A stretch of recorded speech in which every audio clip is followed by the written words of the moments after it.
أعوذ بالله من الشيطان الرجيم. بسم الله الرحمن الرحيم.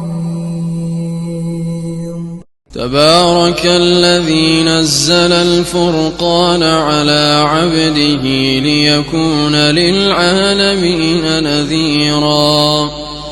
الذي له ملك السماوات والأرض ولم يتخذ ولدا ولم يكن له شريك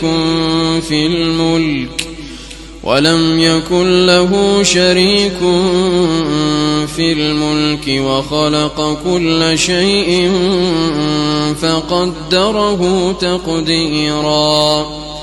واتخذوا من دونه آلهة لا يخلقون شيئا وهم يخلقون